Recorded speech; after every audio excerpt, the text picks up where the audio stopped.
Hello दोस्तों, welcome back to my YouTube channel. तो आज के लेक्चर में हम लोग शंकर आईएएस के इन्वायरमेंट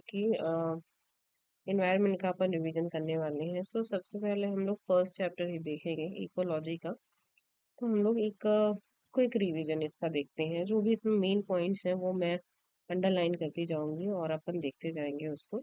अगर आप लोगों को कहीं पे भी रीड करना है तो please pause the video and आप रीड कर सकते हैं। ओके। सबसे पहले हम देखते हैं इकोलॉजी का मतलब क्या होता है। इकोलॉजी किस चीज से मिलकर बना है? Oikos and logos. ओके। किस मतलब क्या होता है? होम और place to live in. And logos means क्या होता है? स्टडी। तो इन दोनों को मिलाकर के इसका मतलब क्या हुआ? It is the study of home of nature. Okay, so ecology is defined as a scientific study of a relationship of living organism with each other and with their environment. Okay, so ये हो गया अपन का क्या, ecology की definition. Okay, अब अपन आगे देखेंगे history of ecology में जो चीजें इम्पोर्टेंट है हम सिर्फ उतना ही देखेंगे। ओके। अच्छा चलिए एक क्विक रीड मार देते हैं, एक क्विक रीड इस पे कर लेते हैं अपन। हिस्ट्री ऑफ इकोलॉजी में जो roots of ecology lies in nature history, which is old as human civilization itself. Since early history, man has indulged in ecology in a practical sort of way, knowingly and unknowingly. The primitive society, every individual was required to have an intimate knowledge of his environment for their survival. That means about the force of nature and plants and animals around him or her. Our ancient Indian texts have reference of ecological principles. The classical text of Vedic period such as Vedas, Samhitas and Brahmanas and the Aranyakas, Upanishads contain many reference of ecology concepts. Okay, the Indian treatise on medicine, Charak Samhita, and uh, surgical text, Shrushut Samhita, so that people during this period had a good understanding of plants and animals ecology. Okay, these texts can these text contains classification of animals on the basis of habit and habitat, land in term of nature of soil, climate and vegetations. The description of plants typically to various localities. Charak Samhitas contain information that air, land, water, seasons.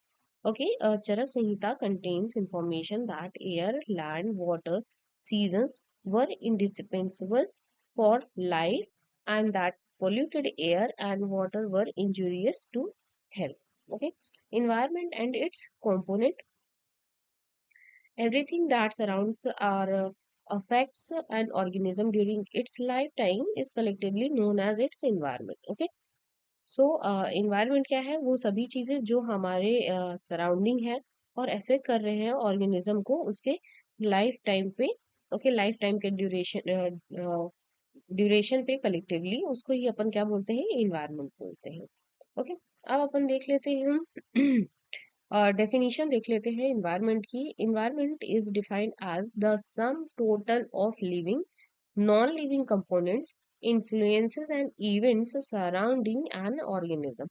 All organisms are obligatorily depend on the other organism and environment for food, energy, water, oxygen, shelter, and for other needs. Okay.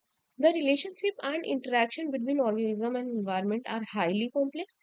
It comprises both living and non living components. Okay, living को अपन biotic भी कहते हैं और non living को abiotic भी बोलते हैं। The environment is not static. Environment कभी भी स्टैटिक नहीं हो सकता है। ये जो है तो बायोटिक और अबायोटिक जो फैक्टर्स हैं ये एक फ्लक्स में है जो कि चेंज हो रहे हैं कंटिन्यूअसली। ओके, अब कंपोनेंट ऑफ इन्वायरमेंट देख लेते हैं। कंपोनेंट एक शॉर्ट, यहाँ पे एक छोटी सी टेबल बनी हुई है जिसमें अबायोटिक और बायोटिक की लिस्ट है जो आप एक बार देख लीजिए। कई बार ऐसा होता है ना कि जो क्वेश्चंस पे ऐसे मल्टीपल ऑप्शंस में वो डाल देते हैं कि is they are the part of abiotic और बायोटिक। ओके, यहाँ पे आप एक बार ये देख लीजिए अबायोटिक में क्या क्या आते हैं। एनर्जी है, रेडिएशन है, टेम्परेचर एंड हीट फ्लो है, वाटर है, एटमॉस्फेरिक गैसेस एंड विंड्स है, फायर है, ग्रेविटी है, टोपोग्राफी है, सॉइल है, जियोलॉजिकल सब्सटेंट्रम है। बायोटिक में क्या क्या आ रहे हैं? ग्रीन प्लांट्स है, नॉन ग्रीन प्लांट्स है, डिकम्पोजर्स हैं, पैरासाइट्स हैं, सिम्बायोटेंट्स हैं, एनिमल्स हैं, मेंस हैं। ये सारी चीजें किस में आ रही है? बायोटिक में आ रही है। ओके, अब देखो ये बायोटिक और अबायोटिक क्या है? देखो बायोटिक क्या है? ये लिविंग लिविंग लिविंग ऑर्गेनिज्म है। ओके,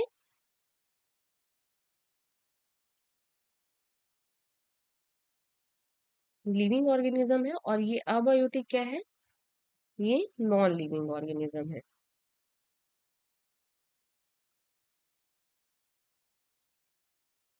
नॉन लिविंग है। ओके, देखो लिविंग और नॉन लिविंग लिविंग अगर अपन बोलते हैं तो वो इजीली समझ में आता है, लेकिन कई बार ऐसा होता है कि जो बायोटिक और अबायोटिक को किया जाता है तो वहां पे अपन थोड़ा सा कंफ्यूज हो सकते हैं। ओके, अब देखते हैं अपन यहाँ पे एक एग्जांपल दिया हुआ है फिश का। आई थिंक इसको डिस्कस करने का कोई जरूरत नहीं है। अगर आप लोगों को लगता है ऐसा तो एक बार आप रीड कर सकते हैं उसको। ओके, पॉज करके वीडियो को आप एक बार इसको रीड कर सकते हैं।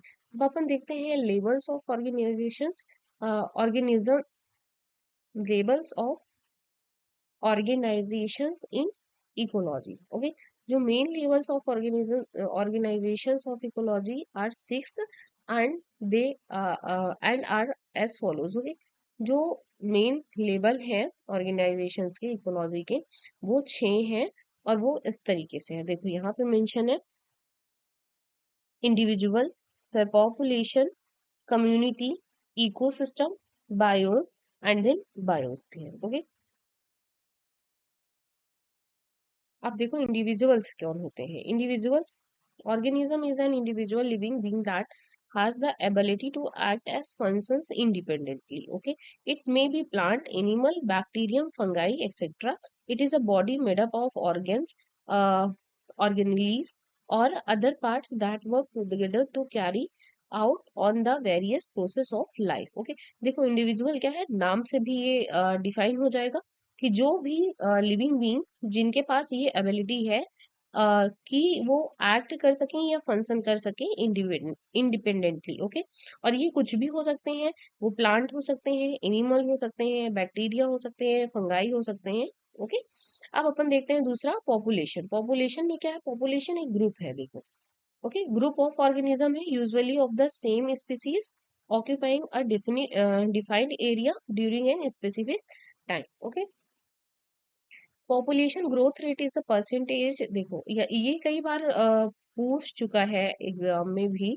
पॉपुलेशन ग्रोथ रेट कोई डेफिनेशन या फिर ऐसा कि मल्टीपल चॉइस क्वेश्चंस में ऐसा होता है कि वो पॉपुलेशन ग्रोथ से रिलेटेड कोई भी एक स्टेटमेंट डालता है और उसमें वो मल्टीपल चॉइस में कुछ ऐसे ऑप्शंस डालते हैं कि किससे ये रिलेट करता है। ओके, और या फिर कौन सा बेटर स्टेटमेंट है जो पॉपुलेशन ग्रोथ रेट को डिफाइन कर रहा है। तो ये इसके लिए आप इसको एक बार अच्छे से देख लीजिए। अपन इसको थोड़ा सा हाईलाइट कर देते हैं। Okay, population growth rate is the percentage variation between number of individual in population at two different time. Therefore a population growth rate can be positive or negative. Okay, positive और negative. एक second, ये ज्यादा ही नीचे चला जा रहा है या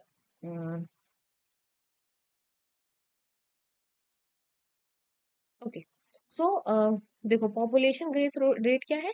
ये एक परसेंटेज वेरिएशन है किसके बीच में? Number of individuals in population at two different time. Okay, दो अलग अलग टाइम पे जो है तो number of individuals in population का जो वेरिएशन होता है वो क्या कहलाता है? पॉपुलेशन ग्रोथ रेट कहलाता है।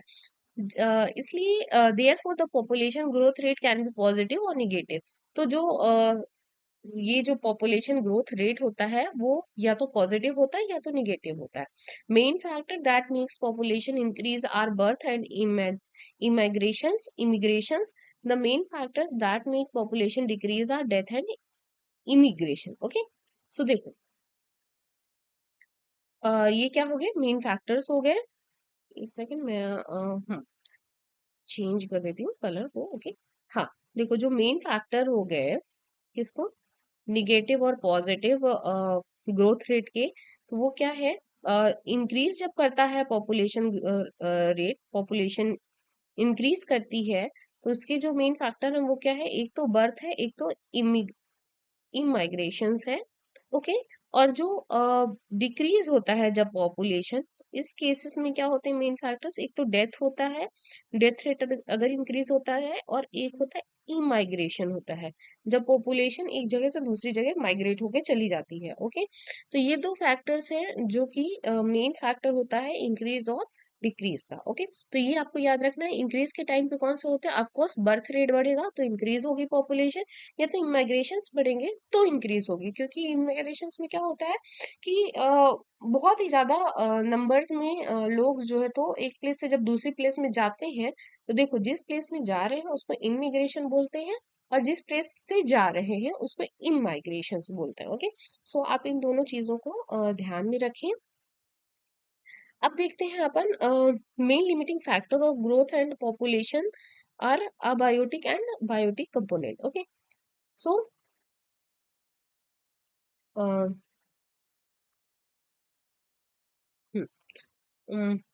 yeah. Population density is a relation between the number and individual of the population and the area they occupy. Okay, population density क्या कहलाती है, ये relation है किसके बीच का, number of individuals of population and the area they occupy. Community क्या होते हैं, community देखो क्या होते हैं, if we look around ourselves we will notice that population of plant and animals seldom occur by themselves. The reason for this is quite obvious. In order to survive, individuals of any one species depend on individuals of different species with which they actively interact in several ways. Okay, for example, animal require plant for food and trees for shelters. Plants require animal for pollination, seeds dispersion, uh, dispersal, and soil microorganisms to facilitate nutrient supply. Okay, देखो ये क्या हो गया, ये community हो गई। जैसे हम मान लेते हैं कि जैसे एनिमल है, एनिमल को प्लांट्स चाहिए किस लिए, फूड, और फूड फूड के लिए प्लांट्स चाहिए उनको, और ट्रीज किस लिए चाहिए, फॉर शेल्टर। ओके, रहने के लिए उनको ट्रीज चाहिए। उसी तरीके से जो प्लांट्स हैं वो एनिमल पे किस तरीके से डिपेंड है, वो पॉलिनेशन के लिए, सीड डिस्पर्सल के लिए, एंड सॉइल माइक्रोनिज्म के लिए। ओके, जो कि फैसिलिटेट करता है, न्यूट्रिएंट सप्लाई करता है, न्यूट्रिएंट सप्लाई करके इस तरीके से वो फैसिलिटेट करता है। ओके, तो ये क्या हो गया, ये एक तरीके से एक कम्युनिटी बन गई। तो communities in most instances are named after the dominant plant form species. तो जो कम्युनिटीज का नाम पड़ता है वो इस तरीके से होता है कि जिस चीज की डोमिनेंस रहेगी, या तो किसी प्लांट की या फिर किसी स्पीसीज की, है ना। अगर प्लांट्स के ऊपर स्पीसीज का है तो उस स्पीसीज के नाम पे उस कम्युनिटी का नाम पड़ेगा, और अगर स्पीसीज के ऊपर प्लांट्स के ही डोमिनेशन है तो उनका नाम जो है तो प्लांट्स के ऊपर पड़ेगा। ओके, जैसे ग्रासलैंड कम्युनिटी होती है जो डोमिनेट करती है by grasses. Okay, through it may contain herbs, shrubs, and trees along with the associates animals of different species. A community is not fixed or rigid. Communities may be large or small. Okay. Okay, यहाँ पे अपन देख लेते हैं, do you know में क्या mention है, the skies over north India are seasonally filled with a thick soup और aerosol particles all along the southern edge of Himalayas, Bangladesh and the bay of Bengal. Okay, ये नासा रिसर्च में पता चला है, तो इसको भी आप एज अ फैक्ट जो है तो अगर आप याद रख सके तो याद रख सकते हैं। टाइप ऑफ कम्युनिटी देख लेते हैं अपन, तो on the basis of size and degrees of relative independence, community may be divided into two types. First one is major communities, second one is minor communities. Major community क्या होते हैं, ये of course major है तो large size होंगे।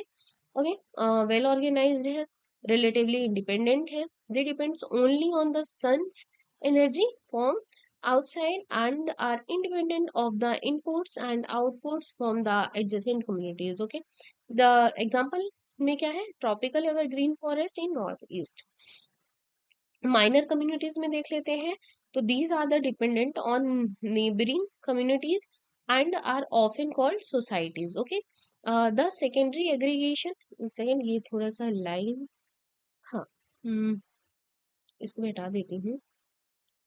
Okay, So they are the secondary aggregations within a major community, and are not therefore complete independent units as far as energy and nutrient dynamics are concerned. That means a mat of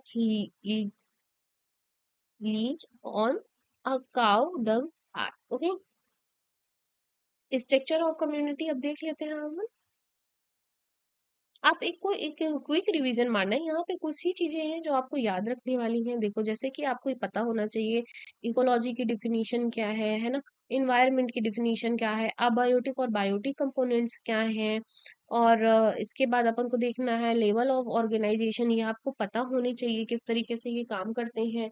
individual हो गया, population हो गया, community हो गया, ecosystem, biome and biosphere. देखो अभी अपन कहाँ तक पहुंच गए हैं, कम्युनिटी तक पहुंच चुके हैं अपन। अब इकोसिस्टम आगे देखेंगे, टाइप्स ऑफ कम्युनिटी हो गया है। ओके, अब यहाँ पे पॉपुलेशन को कैसे डिफाइन करते हैं, इसके मेन फैक्टर्स क्या है, और कम्युनिटी के कौन से टाइप्स होते हैं, तो मेजर कम्युनिटी, माइनर कम्युनिटी हो गया। स्ट्रक्चर ऑफ कम्युनिटी अपन देख लेते हैं, फिर उसके बाद इकोसिस्टम में चलते हैं। सो स्ट्रक्चर ऑफ कम्युनिटी क्या है, एक second,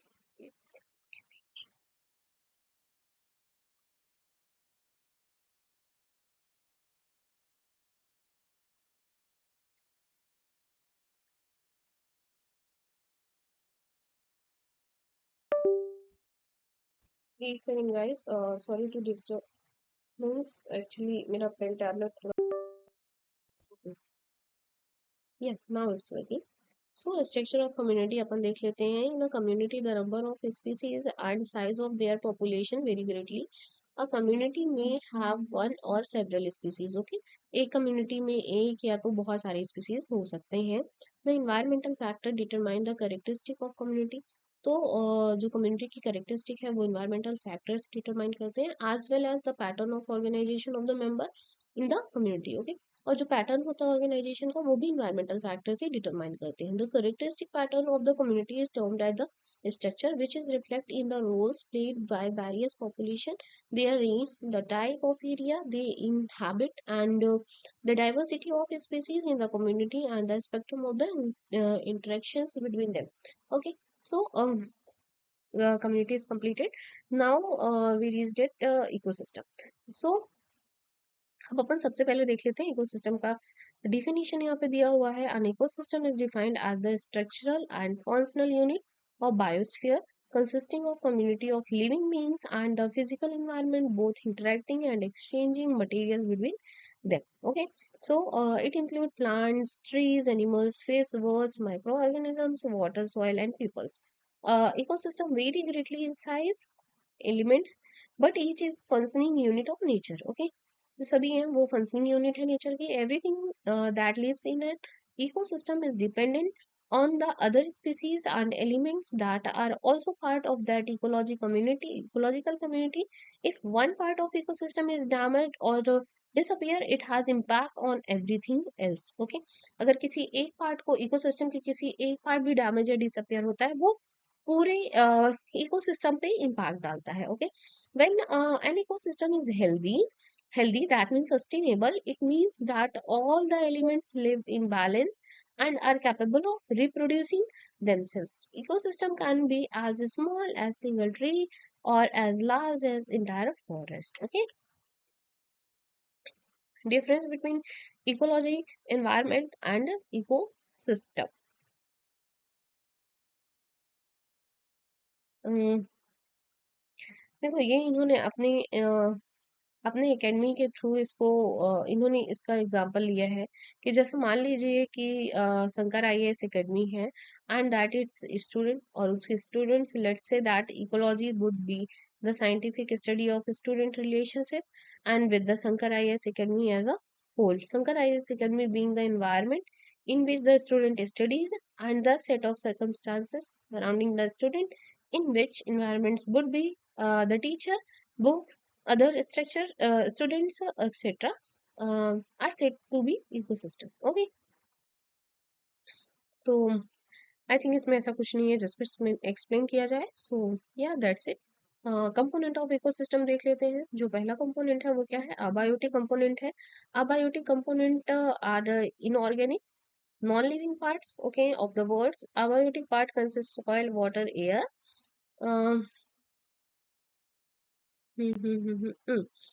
and light energy, etc. It also involves chemicals like oxygen, nitrogen, etc. The physical process including volcanoes, earthquakes, floods, forest fire, climate, weather conditions. Abiotic factors are most important determinants of the of where and how well an organism exists in environment. Okay. Although these factors interact with each other, one single factor can limit the range of an organism. Okay, कोई एक जो factor है वो भी limit कर सकती है range of organism को। जैसे एनर्जी हो गया, rainfall, temperature, atmosphere, substratum and material. आप इन चीजों को डिटेल में एक बारी अगर आपको रीड करना है तो आप रीड कर सकते हैं इसको। अभी ये बहुत ज़्यादा टाइम कंज्यूमिंग हो जाएगा अगर मैं एक एक लाइन इसको रीड करने बैठूंगी तो। ओके, और लास्ट क्या है? Latitude and altitude. Okay, biotic component अब अपन देख लेते हैं। Biotic component include living organism comprising plant, animal, microbes and are classified according to their functions, attributes into producers and consumers. Okay, primary producers या autotrophs, और B होता है consumers. Okay, देखो सबसे पहले अपन देख लेते हैं प्राइमरी प्रोड्यूसर्स या ऑटोट्रोप्स कौन से होते हैं जो सेल्फ नोरिश होते हैं। Primary producers are basically green plants and certain bacteria and algae. Okay, they synthesis carbohydrate form single organic raw material like carbon dioxide and water in presence of sunlight by the process of photosynthesis for them and supply indirectly to the other non-producers. In terrestrial ecosystem, producers are basically herbaceous and woody plants, while in aquatic ecosystem, producers are various species of microscopic algae. Okay, अभी है क्या? सबसे पहले primary producer हो गया autotrophs, फिर है consumers. Consumers में क्या आते हैं? हीटरोट्रोप्स या phagotrophs. Okay, other nourishing. Consumers are incapable of producing their own food. Okay, जैसे फोटोसिंथेसिस हो गया, तो कंज्यूमर्स क्या होते हैं? इनकेपेबल होते हैं। They depend on the organic food derived from plants, animals, or both. Okay, consumers can be divided into two broad groups, namely micro and macro consumers. Macro consumers, they feed uh, they feed on plants or animal or both, are categorized on the basis of their food sources. Herbivores are primary consumer which feed mainly plants on plants. Example क्या है? Cow और rabbit. Secondary consumer feeds on primary consumer. Okay, wolves हो गया। Carnivorous which feed on secondary consumer, called tertiary consumer, that means lion which can eat wolves. Okay, omnivorous में क्या आते हैं? Which consume both plants and animal, that means man and monkey. Okay, so micro organism के अंदर क्या क्या आएंगे? जो कि किसी पे बेस्ड होते हैं एक तरीके से, है ना। जे दे फीड ऑन प्लांट और एनिमल और बोथ। ओके, कैटेगराइज होते हैं इसमें, जैसे हर्बीवोरस हो गया, सेकेंडरी कंज्यूमर हो गया, और कार्निवोरस हो गया। तो हर्बीवोरस क्या होते हैं? जो कि सिर्फ और सिर्फ किस पे? प्लांट्स पे डिपेंड होते हैं। ओके, जैसे काऊ, रैबिट्स, ये सब हो जाते हैं उसमें। सेकेंडरी में क्या हो गया? जो प्राइमरी कंज्यूमर को फीड करते हैं वो हो गया। और कार्निवोरस में क्या हो गया? जो दोनों को करते हैं, मतलब प्लांट और उस पे दो। कार्निवोरस मतलब सेकेंडरी पे डिपेंड होते हैं, जो कि सिर्फ मांसाहारी होते हैं, है ना। और जो ओमनीवोरस होते हैं उसमें वो दोनों ही हो जाते हैं, उसमें मैन और मंकीज वगैरह आते हैं। माइक्रो कंज्यूमर्स में देख लेते हैं आप। इसमें डीकम्पोजर्स और ऑस्मोट्रोप्स होते हैं, है ना। सैप्रोट्रोप्स इसको बोला जाता है। They are bacteria and fungi which obtain energy and nutrients by decomposing dead organism substance of plant and animal origin. Okay, the product of decomposition such as inorganic nutrients which are released in ecosystem are reused by the producers and thus recycled. Earthworm and certain soil organisms are detritus feeder and help in the decomposer of organic material are called detritivores. Okay. Classification of ecosystem है यहाँ पे देखो, natural ecosystem, इसको दो parts में divide किया गया है, एक टेरेस्ट्रियल और एक इक्वेटिक। टेरेस्ट्रियल में क्या क्या आता है, फॉरेस्ट है, ग्रास लैंड है और डिजर्ट है। इक्वेटिक में fresh water, saline water and marine water है।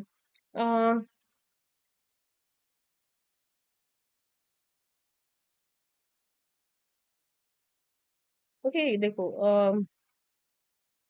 होम्योस्टैटिस क्या कहलाता है, ecosystem are capable of maintaining their state of equilibrium, they can regulate their own species structure and function process. This capacity of ecosystem of self regulation is known as homeostasis. Okay. Goods and service provided by ecosystem includes, अब ये आप लोग एक बारी, अच्छा ठीक है, एक बारी रीड कर लेते हैं अपन। फर्स्ट क्या है, provision of foods fuels and fibres, provision of shelter building material, purification of air and water, detoxification and decomposition of waste, stabilization and modernization of earth climate, moderation of earth climate, moderation of floods, droughts, temperature extremes and force of wind, generation and renewal of soil fertility including nutrient cycle, pollination of plant including many crops, control of the pests and disease, maintenance of genetic resources as key inputs to crops varieties, livestock, breeds, medicines and other products, cultural and aesthetic benefits. Okay, ecotone क्या होता है? Ecotone is a zone of junction between two or more diverse ecosystem. Okay, ecotone क्या है? Zone of junction है दो या दो से अधिक diverse ecosystems का. For example, the mangrove forest represents an ecotone between marine and terrestrial ecosystem. Other examples are grassland, and estuaries and riverbanks. Okay. Yeah. This is the ecotone, ecosystem one है, यहाँ पे land ecosystem है, फिर यहाँ पे transitional ecosystem है, यहाँ पे इक्वेटिक इकोसिस्टम है, ये तीनों मिल करके क्या बना रहे हैं, एक इकोटोन। करेक्टरिस्टिक्स क्या होती हैं इसमें, it may be very narrow or quite wide. It has the conditions intermediate to the adjacent ecosystems in the zone of tension. It is a linear as it shows progressive increases in species compositions of one is coming community and simultaneous decrease in species of other outgoing adjoining community. A well-developed ecotone contains some organisms which are entirely different from that of one adjoining communities. Sometimes the number of species and populations density of some of species is much greater in the zone that than either community. This is called the age effect. Okay. नीच क्या कहलाता है, देखो नीच होता है, niche is a unique functional role or place of species in an ecosystem. Okay, it is description of all biological, physical and chemical factor that physical and chemical factor that a species need to survive, stay healthy and reproduce. Niche is a unique for species, which means no two species have exact identical needs. Niche plays an important role in conservation of organism. We have the conserved species in its native habitat, which we should have knowledge about the needs requirements of the species and should ensure that all requirement of its needs are fulfilled. Okay, type of needs क्या होता है, habitat needs, where it lives, food needs, what is eat or decompose and what species it compete with, reproductive needs, how and when it reproduce, physical and chemical needs, temperature, landscape, land slope, humidity and other requirements. Okay. So series हो गया complete. Biome में अब अपन चलते हैं। Biome क्या है? Biome distribution based on temperature and precipitation. ये देखो यहाँ पे बायोम में क्या लिखा है, कोल्ड और वार्म। वार्म में क्या क्या चीजें आ रही है? वार्म डेजर्ट हो गया, ट्रॉपिकल ग्रास लैंड हो गया, सवाना है, ट्रॉपिकल डिसेडेड फॉरेस्ट हो गया, ट्रॉपिकल रेन फॉरेस्ट हो गया। फिर इसके ऊपर जाते हैं अपन तो कोल्ड डेजर्ट आता है, राइन आता है, टेम्परेचर डिसिडियस फॉरेस्ट आता है, फिर बोरेल फॉरेस्ट आता है, फिर टुंड्रा फॉरेस्ट आते हैं, फिर polar. Okay, these are the biome distribution.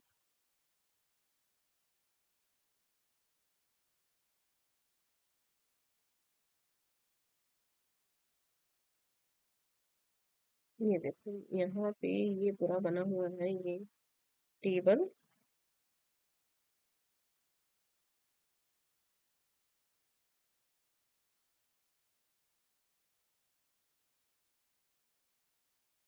बस चैप्टर वन इज बस हो गया, चैप्टर वन यहीं पे खत्म हो रहा है। ओके, अब अपन इसको देख लेते हैं। Terrestrial part of biosphere is divided into enormous region called biome. Okay, which are characterized by climate, vegetations, animal life, and general soil type.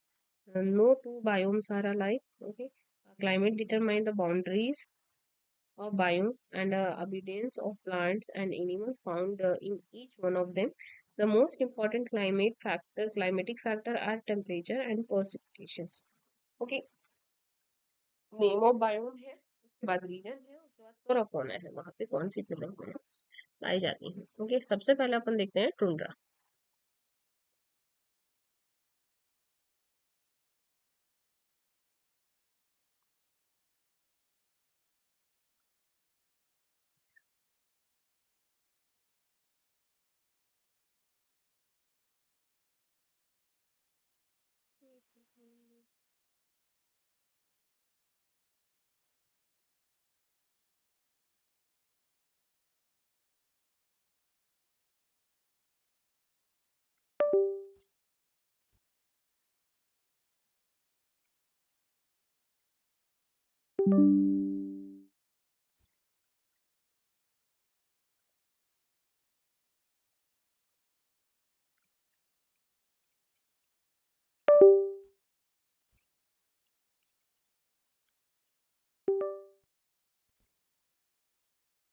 Okay,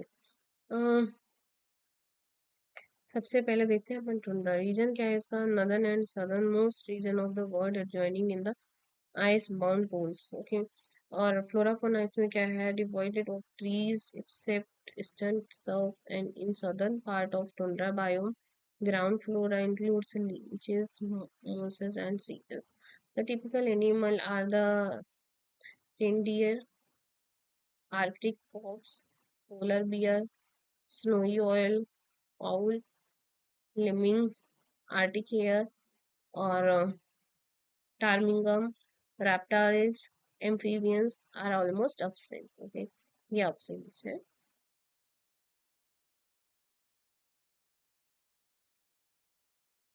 okay, Tyga biome में देख लेते हैं अपन। ये नदर्न यूरोप में पाया जाता है, नदर्न एशिया है, नॉर्थ अमेरिका है।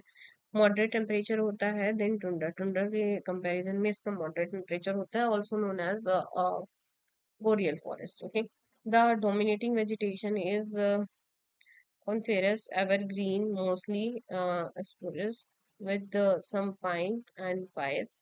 The fauna consists the bird, fox, fur-bearing, carnivorous, little minks, elks, pumas, Siberian tiger, wolverines, wolves, etc.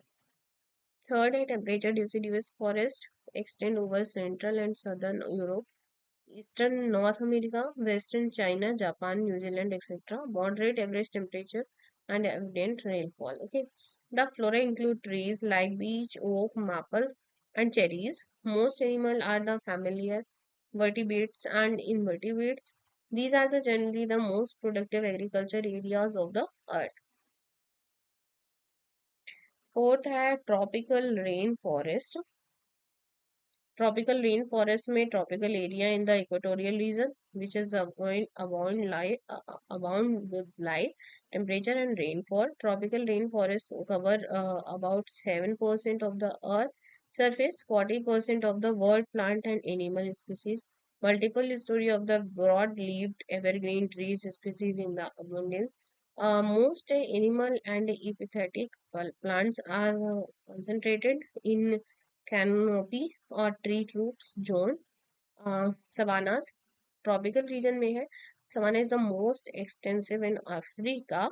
Okay, grass with the scattered trees, fires resisting thorny serve. The fauna include great diversity of the gadgets and burrows, such as antelopes, buffaloes, zebras, elephants, rhinoceros, carnivores included lion, cheetahs, hyenas, and monkeys and many rodents. Okay, grassland में North America, Ukraine, etc. Temperature condition with low rainfall. Grasses dominate the vegetation. Fauna includes large herbivores like bison, antelopes, cattle, rodents, or prairie dogs, wolves, and rich in diverse area of the ground nesting birds. Okay, desert may continental interiors with very low sporadic rainfall with the low humidity.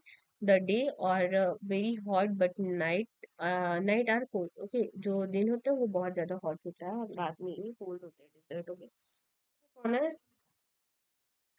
flora is drought resistance such as cactus, forever sequences, fauna में reptiles, small mammals, birds. Okay.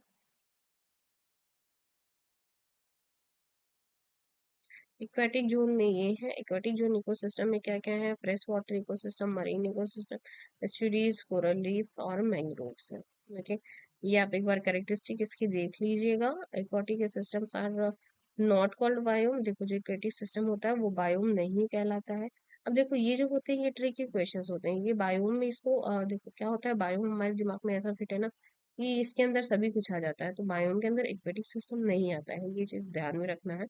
However, they divided into distinct life zones.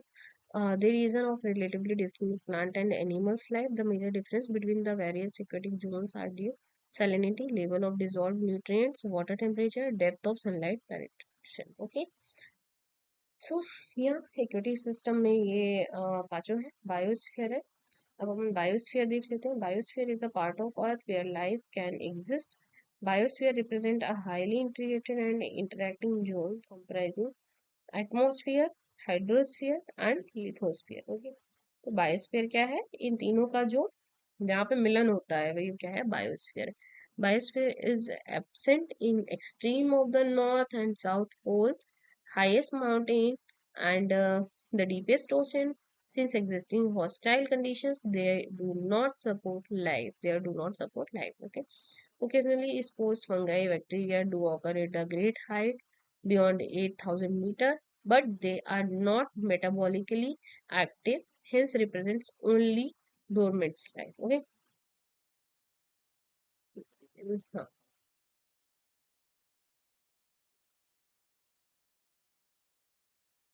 Life of biosphere is abundant between 200 meter below the surface of the ocean and about 6,000 meter above the sea level. या 6,000 metre above the sea level. और अगर feet में देखो तो ये 660 feet है और ये 20,000 feet. The energy required for the life within the biosphere comes from sun. Okay, जो एनर्जी चाहिए वो सन से आती है. Nutrients necessary for living organism come from air, water and soil. The same chemical are recycled over and over again for the life to contain. Living organisms are not uniformly distributed throughout the biosphere. Only few organisms can live in polar regions, while the tropical rainforests have a exceedingly rich diversity plant and animals. 50% of global biodiversity. Did you know में दिया हुआ Do you know में दिया हुआ है environment information system. Okay, NVIS, central sector scheme of ministry, has been implemented since 1982. The purpose of this scheme is to integrate country-wide information manipulation, storage, retrieval, and disseminations through ANVIS website, which are dedicated to different interesting themes. Okay, so yeah, this is it for today. Thank you so much watching so या first chapter क्या हो चुका है, first chapter complete हो चुका है। Next lecture में अपन इसका सेकेंड चैप्टर कंप्लीट करेंगे, और हाँ आप लोग हमारे साथ बने रहिए। एनवायरनमेंट का कंप्लीट रिवीजन यहाँ पे करवाया जाएगा।